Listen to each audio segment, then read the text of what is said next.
Hello, नमस्कार दोस्तों। हमने कल देखा था घटना चक्र की जो यूपी स्पेशल आती है उसमें की थ्योरी पोर्शन, पूरा थ्योरी पोर्शन हमने पढ़ा था, आपने उसे समझा था। तो आज से हम क्वेश्चन सॉल्व करना शुरू करते हैं।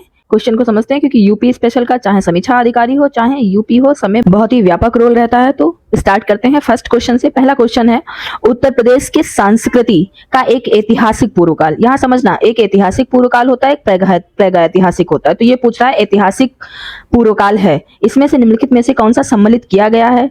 तो पहला बुद्ध आंसर दिया है, दूसरा राम दिया है, तीसरा नवाब दिया है, चौथा महाराज दिया है। राम को शायद इसमें नहीं दिया जाएगा, बाकी सभी का दिया होगा। कैसे लगाते हैं, चलो एक बार आंसर देख लेते हैं। आंसर इन्होंने दिया है सी में पहला इन्होंने दिया है नवाब 1 नंबर पर रहेंगे, फिर दिया है महाराज दूसरे नंबर पर रहेंगे, तीसरे में रहेंगे बुद्ध। ठीक है, अब इसका एक्सप्लेनेशन समझते हैं। इतिहास की उपलब्ध स्रोतों के आधार पर दो भागों में बांटा गया है। कौन कौन से दो भाग है? पहला जो आपका होता है प्रागैतिहासिक काल होता है। कौन सा होता है? प्रागैतिहासिक काल होता है। और दूसरा जो होता है वो ऐतिहासिक काल होता है। ऐसा क्या काल जिसका ज्ञान पुरातत्व साक्ष्यों के आधार पर प्राप्त हो उसे प्रागैतिहासिक काल कहते हैं। किसके? पुरातत्व साक्ष्यों के आधार पर। जबकि ऐतिहासिक काल का लिखित साक्ष्य उपलब्ध होता है। ठीक है, ऐतिहासिक काल का कैसा होता है? लिखित साक्ष्य उपलब्ध होता है।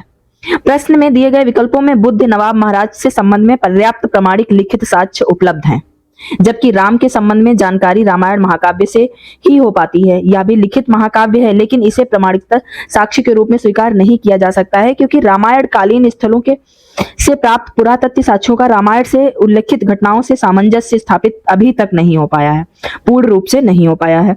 तो अभी इस पर शोध कार्य जारी है। साक्ष्यों में सामंजस्य का अभाव इसलिए है कि रामायण महाकाव्य की रचना घटना के बहुत बाद में की गई है, अतः उस काल से संबंधित स्तरों से मिले साक्ष्य से इसकी पुष्टि नहीं हो पाई है। क्योंकि रामायण की ऐतिहासिक साक्ष्य नहीं माना जा सकता, साथ ही साथ राम के बारे में जानकारी अन्य किसी ग्रंथ से न होने के कारण राम शब्द ऐतिहासिक पूर्व काल से नहीं रखा जा सकता है। हालांकि इस पर अभी भी शोध की आवश्यकता है। समझ गए?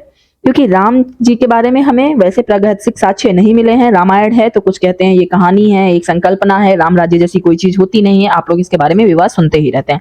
जबकि बुद्ध के बारे में हमें अच्छी सी जानकारी मिली हुई है, नवाबों को हम जानते हैं और महाराजा के बारे में भी।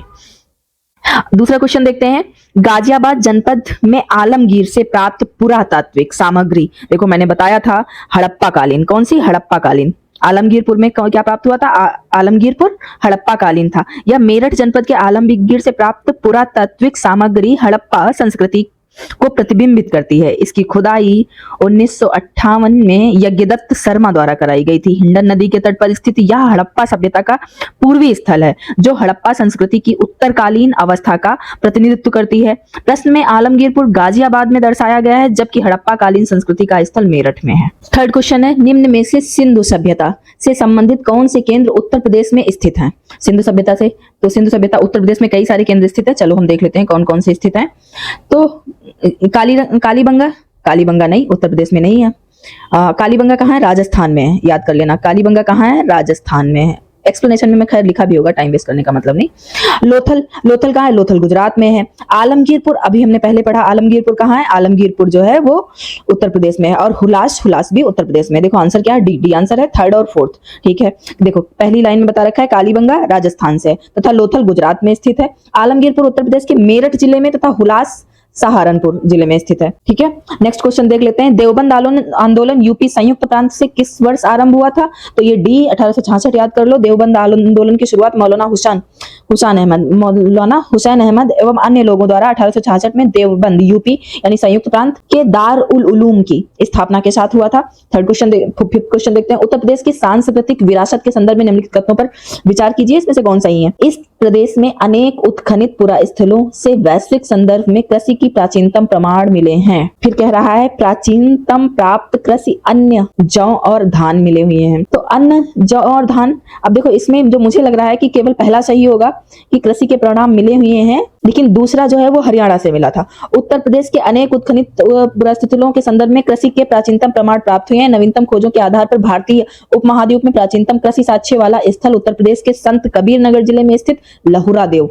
कहां से? लहुरा देव है। यहाँ पर 9000 ईसा पूर्व से 7000 ईसा पूर्व के मध्य चावल के साक्ष्य प्राप्त हुए हैं। धान के अलावा किसी भी अन्य के साक्ष्य उत्तर प्रदेश से प्राप्त नहीं हुए हैं। तो केवल एक सही हो जाएगा। नेक्स्ट क्वेश्चन देते हैं, बेगम समरू ने एक अति प्रसिद्ध चर्च का निर्माण कराया था। ये कहाँ कराया था?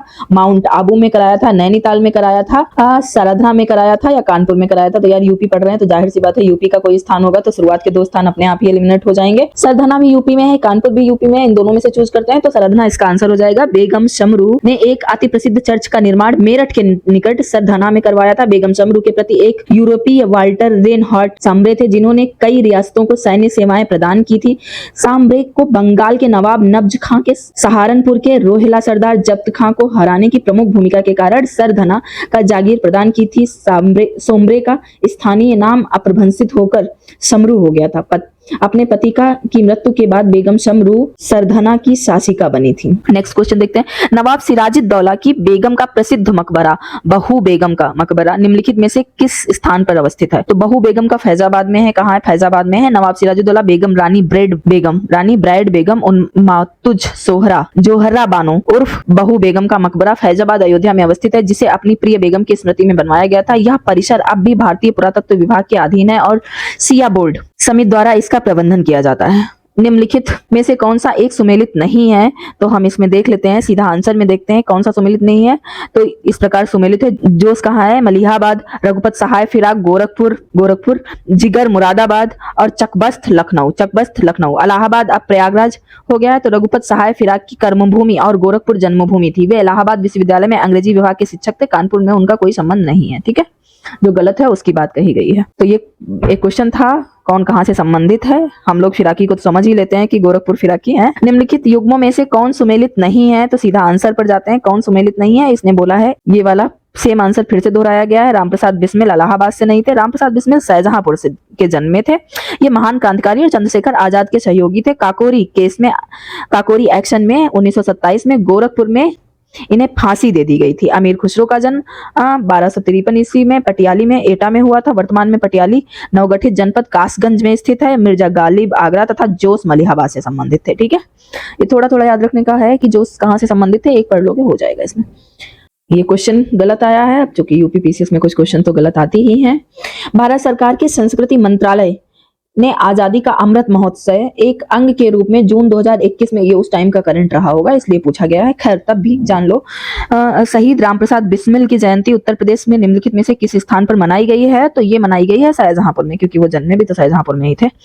11 जून 2021 को केंद्रीय संस्कृति और पर्यटन मंत्रालय इलाहाबाद स्थित अल्फ्रेड पार्क का पुनः नामकरण किया गया है। तो ये अल्फ्रेड पार्क इलाहाबाद में है। याद करो, ये वही पार्क है जहां चंद्रशेखर आजाद ने अपने आप को गोली मार करके शहीद कर लिया था। तो ये वीरगति को प्राप्त हो गए थे। तो ये चंद्रशेखर आजाद नाम पर पुनः नामकरण इसका चंद्रशेखर आजाद के नाम से कर दिया गया है। पढ़ लेते हैं थोड़ा डिटेल, या जानते तो हैं ही अपनी कनपट्टी पर गोली मार करके खुद को शहीद कर लिया था, या पुनः नामकरण पर चंद्रशेखर आजाद कर दिया गया है। बाकी इसमें क्या है पढ़ने लायक? मोतीलाल नेहरू बाल संग्रहालय स्थित है। तो ये लखनऊ में स्थित है। मोतीलाल नेहरू बाल संग्रहालय लखनऊ में स्थित है। ठीक है, इसकी स्थापना 1957 में की गई थी। ठीक है, भारत कला भवन संग्रहालय अवस्थित है, ये भी वाराणसी में, भारत नाट्य अकेडमी जो है वो, भारतीय नाट्य अकेडमी वो लखनऊ में है, और भारत कला भवन संग्रहालय जो है वो वाराणसी में है। भारत कला भवन संग्रहालय वाराणसी में अवस्थित है। इसकी स्थापना 1920 में की गई थी, याद रखना। किसने की थी? राय कृष्णदास द्वारा की गई थी। चित्रकला के विकास में इसका महत्वपूर्ण योगदान है। निम्न में से कौन सा युग्म सुमेलित नहीं है? तो हम बात करते हैं, देखो विंध्याचल मिर्जापुर, ये नहीं जब पूछ देता है ना तो सारे सही याद होने चाहिए। देवा शरीफ बाराबंकी सभी लोग जानते हैं। हस्तिनापुर मेरठ, ये भी सही है। और श्रृंगवेश्वरपुर ये आपका फैजाबाद। श्रृंगवेश्वरपुर जहां तक मुझे याद आ रहा है ये आपके इलाहाबाद में है, प्रयागराज। ठीक है, तो श्रृंगवेश्वरपुर प्रयागराज में है। महर्षि वाल्मीकि आश्रम स्थापित है। महर्षि वाल्मीकि आश्रम बिठूर में स्थापित है। ठीक है, महर्षि वाल्मीकि आश्रम बिठूर में स्थित है। ठीक है, बिठूर गंगा नदी के किनारे कानपुर शहर में लगभग 21 किलोमीटर उत्तर दूर स्थित है। पौराणिक कथाओं के अनुसार चित्रकूट में ही वाल्मीकि आश्रम था। विख्यात भारतमाला मंदिर स्थित है। विख्यात भारतमाला मंदिर कहाँ स्थित है? तो भारतमाला मंदिर वाराणसी में स्थित है। भारतमाला मंदिर वाराणसी के काशी पीठ परिसर में स्थित है। इसका निर्माण याद कर लेना, शिव प्रसाद गुप्ता। किसने?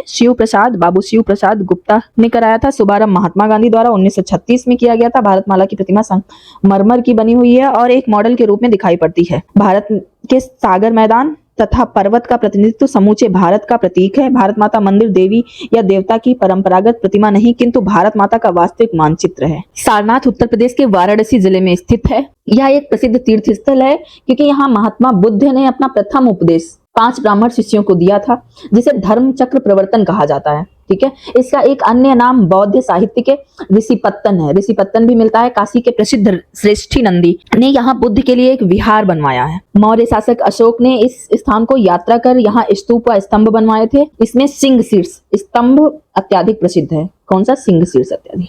आगरा स्थित दयाल बाग संबंधित है। दयाल बाग जो है राधा स्वामी पंत से संबंधित है, बस याद कर लेना। इसमें अब मिलाना है तो मिलाने पर बात कर लेते हैं। फतेहपुर सीकरी कौन ये इसमें दिया हुआ है किसने किसकी स्थापना की है, तो आप लोगों को ये आंसर लगाना है। फतेहपुर सीकरी किसने बनाया, जौनपुर सिटी किसने बनाया, आगरा किसने बनाया, जामा मस्जिद बदायूं किसने बनाया। आंसर पे सीधा पहुंच जाते हैं। फतेहपुर सीकरी हम जानते हैं कि अकबर ने बनवाया था। फतेहपुर सीकरी कैसे बोल सकते हो। जामा मस्जिद इल्तुतमिश ने बनवाया था। आगरा सिटी सिकंदर लोदी की है और जौनपुर सिटी फिरोज शाह तुगलक ने। चुनारगढ़ में अनूप वेदिका है जिनकी है वो है भर्तहरि। चुनारगढ़ पूर्वी उत्तर प्रदेश के चुनार में स्थित है। 3400 वर्ग गज में फैले इस गढ़ के अंदर सोनवा मंडप, 52 खंभा, सौर घड़ी तथा भर्तहरि की समाधि आदि दार्शनिक विरासतें हैं। फिर हम बात करते हैं सूची 1 को सूची 2 से मिलाएं, तो हम इस पे बात कर लेते हैं कौन किससे संबंधित है। तो ये आपका पहला है कनक भवन। कनक भवन कहाँ है? कनक भवन हम जानते हैं सब लोग अयोध्या में है। अगर कामदगिरी पर्वत की बात करते हैं 1% हम नहीं जान रहे कि ये क्या है, लेकिन देवा शरीफ को बाराबंकी जानते हैं तो देवा शरीफ बाराबंकी लगा देंगे। कालिंजर दुर्ग जो है वो चित्रकूट है, चित्रकूट ही है। एक बार इसमें कालिंजर दुर्ग बांदा है और कामदगिरी पर्वत चित्रकूट है। ठीक है, फिर से देख लेते हैं। कनक भवन अयोध्या, कामदगिरी पर्वत चित्रकूट, कालिंजर दुर्ग बांदा और देवा शरीफ बाराबंकी। ठीक है, नेक्स्ट क्वेश्चन में पहुंचते हैं। फिर से मिलाने वाला क्वेश्चन है, यह है आरओ और यूपीपीसीएस प्री। नेक्स्ट देख लेते हैं। सपोज दैट अगर हमें नहीं भी पता है कि 84 गुंबद कहाँ है, लेकिन हम जामा मस्जिद तो जानते हैं ना। जामा मस्जिद कहाँ है? जामा मस्जिद मुरादाबाद में है। अगर बौद्ध स्तूप कहाँ है? बौद्ध स्तूप कुशीनगर में है। ठीक है, और कामदगिरी पर्वत अभी हमने पढ़ा कहाँ था? चित्रकूट में। अब अपने आप ही मिल गया ना कि 84 गुंबद कहाँ है? जालौन में है। देख लेते हैं। ए का 4 2 में है। ठीक है, फिर बी का सी आंसर है इसका, देखो। ठीक है, मिलाने वाले क्वेश्चन हो जाते हैं कि उसमें 2 से 3 का अगर आपको पता होगा तो आप मिला ले जाओगे। सपोज दैट 1 का नहीं पता है, कोई बात नहीं है। तो 84 गुंबद जालौन में है, फिर से पढ़ लेते हैं। जामा मस्जिद मुरादाबाद में है, बौद्ध स्तूप कुशीनगर में है और कामदगिरी पर्वत चित्रकूट में है। ठीक है, लखनऊ महानगर के संबंध में निम्नलिखित कथनों पर विचार कीजिए। तो लखनऊ महानगर संबंधों में निम्नलिखित कथनों पर विचार कीजिए। कि कुछ यहाँ पर से गायब हो गया है, ये दिया होगा 18वीं शताब्दी में नवाब सिराज। इसका आंसर देख लेते हैं क्या दिया है। इसका आंसर है बी, यानी 1 और 2 ये पूछा है सही। तो 18वीं नवाब फैजुद्दौला ने अकबर नियोजित तरीके से विकसित किया। ठीक है, संबंध अच्छा लखनऊ महानगर के बारे में बात की जा रही है। ठीक है, हम सब लोग जानते हैं सफुद्दौला ने बनाया था। नहीं, ठीक है, ओके। ब्रिटिश काल में सर हार्टकोर्ट बटलर ने इसके सुगठित विकसित ध्यान दिया। ठीक है, महानगर की कुल भूमि 23% भाग तथा रियासी क्षेत्र पाया जाता है। इसका कोई प्रमाण नहीं मिलता। तो 1775 ईस्वी में नवाब असफुद्दौला ने अपनी राजधानी फैजाबाद अयोध्या से लखनऊ स्थानांतरित किया और राजधानी को नियोजित रूप से विकसित किया। आगे ब्रिटिश रेजिडेंट हार्कोर्ट बटलर ने इसके विकास में योगदान दिया। लखनऊ नगर निगम के सिटी डेवलपमेंट प्लान के अनुसार महानगर में 54.8% भूमि रियासी क्षेत्र विस्तृत है। याद कर लो।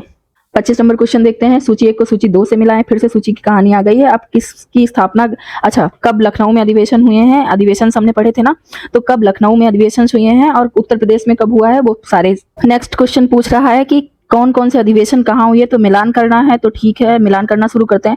1892 में जो अधिवेशन हुआ था वो इलाहाबाद में हुआ था, अगर आप लोगों को याद होगा। WC बनर्जी, चलो इस पे थोड़ा सा भी देखेंगे, में भी इस पे देख लेंगे WC बनर्जी थे कि कौन थे। 1936 में जो हुआ था ये लखनऊ में हुआ था, जवाहरलाल नेहरू इसके थे। 1905 में जो हुआ था ये हुआ था वाराणसी में हुआ था, गोपाल कृष्ण गोखले थे। और 1946 में मेरठ में हुआ था। चलो एक बार देख लेते हैं। इसका सी आंसर दे रखे हैं, इसका एक्सप्लेनेशन देखते हैं। 1936 लखनऊ में जवाहरलाल नेहरू, बिल्कुल सही। 1946 मेरठ में JB कृपलानी, ठीक है, ये याद कर लेना है। 1905 में वाराणसी में गोपाल कृष्ण गोखले, ये भी सही है। और WC बनर्जी, राइट। 1892 में इलाहाबाद में WC बनर्जी, 1892 इलाहाबाद में मैं WC बनर्जी लिखने जा रही थी, मैं खुद कंफ्यूज हो गई थी। ठीक है, तो ये याद कर लेना है। 1892 इलाहाबाद डब्ल्यूसी बनर्जी, 1905 वाराणसी गोपाल कृष्ण गोखले, 1936 लखनऊ जवाहरलाल नेहरू, 1946 मेरठ जेबी कृपलानी, 1946 मेरठ जेबी कृपलानी। फिर निम्नलिखित में से उत्तर प्रदेश किस जनपद में कालिंजर का किला है? यार कितनी बार पढ़ चुके हैं। कहाँ है? जालौन में है, जालौन में है। ये तीसरी चौथी बार क्वेश्चन आ रहा है। उत्तर प्रदेश के बांदा जिले में कालिंजर का किला बुंदेलखंड का ऐतिहासिक एवं सामरिक दृष्टि से महत्वपूर्ण किला है। प्राचीन काल में यह जेजाकभुक्ती साम्राज्य के अधीन था। 1569 ईस्वी में अकबर ने इस किले को जीत लिया। बीरबल को उपहार स्वरूप इसे दे दिया गया था। ठीक है। उत्तर प्रदेश के यूपी को समय समय पर दिए गए नामों से संबंधित वर्षों को सुमेल कीजिए। गजब। अब चलो इस क्वेश्चन को देखते हैं। कब इसे संयुक्त प्रांत कहा गया, कब उत्तर प्रदेश कहा गया? तो उत्तर प्रदेश तो इसे कहा गया है सबसे लास्ट में, लेकिन इसने गलत आंसर दे रखा है। चलो इसको ना मिला करके यही देख लेते हैं, कहीं कुछ गड़बड़ हुआ होगा। सबसे लास्ट में उत्तर प्रदेश कहा गया, बात सही है। 1950 में कहा गया। संयुक्त प्रांत उससे पहले कहा गया था 1937 में। आगरा एवं अवध संयुक्त 1902 में कहा गया था। और उत्तर प्रदेश उत्तर पश्चिमी 1836 में। ये याद कर लेना है। ठीक है। 1836 उत्तर पश्चिमी, 1836 उत्तर पश्चिमी। आगरा और अवध का संयुक्त प्रांत 1902। क्या होगा? 1902। संयुक्त प्रांत 1937 और Uttar Pradesh 1950। Okay. Next question, Uttar Pradesh दिवस कब मनाया जाता है? ये मैंने पढ़ने में बताया था कि उत्तर प्रदेश दिवस कब मनाया जाता है। तो ये 24 जनवरी को मनाया जाता है। ठीक है। उत्तर प्रदेश दिवस 24 जनवरी को मनाया जाता है, क्योंकि 1950 में इसी के दिन इसका नाम बदल करके उत्तर प्रदेश कर दिया गया था, इसीलिए उत्तर प्रदेश मनाया था। ये 28 क्वेश्चन थे जो हम लोगों ने कंप्लीट कर लिया। एक बात समझो, मैं आपको पढ़ा नहीं रही हूँ, मैं आपके साथ साथ पढ़ रही हूँ। बहुत बार हमें ऐसा लगता है ना कि हमारे साथ कोई पढ़ने वाला हो तो हमें जल्दी याद आ जाएंगी चीजें। तो बस समझो कि ठीक है, हम आपकी दोस्त हैं और आपके साथ साथ पढ़ रहे हैं, तो कान में लगा लो लीड, पढ़ते रहो। 28 क्वेश्चन है, थोड़े थोड़े याद हो जाएंगे। बहुत बार होता है ना कि जैसे कुछ भी याद करने के कई तरीके होते हैं। कुछ चीजें हमें देख के याद हो जाती हैं, कुछ चीजें सुन के याद हो जाती हैं, कुछ चीजें पढ़ के याद हो जाती हैं। हाँ, कुछ चीजें महसूस करके भी याद हो जाती हैं। तो अब यहाँ पर आप सुन के याद कर लो। ठीक है। तो 28 क्वेश्चन आज हम लोगों ने डिस्कस कर लिए, विद एक्सप्लेनेशन डिस्कस कर लिए हैं। फिर हम लोग राजनीतिक परिदृश्य देखेंगे नेक्स्ट वीडियो में। तब तक के लिए थैंक यू, नमस्कार। फॉलो करते रहें चैनल को, हर वीडियो देखते रहें। कोई सुधार की आवश्यकता हो तो बताते रहें। Thank you.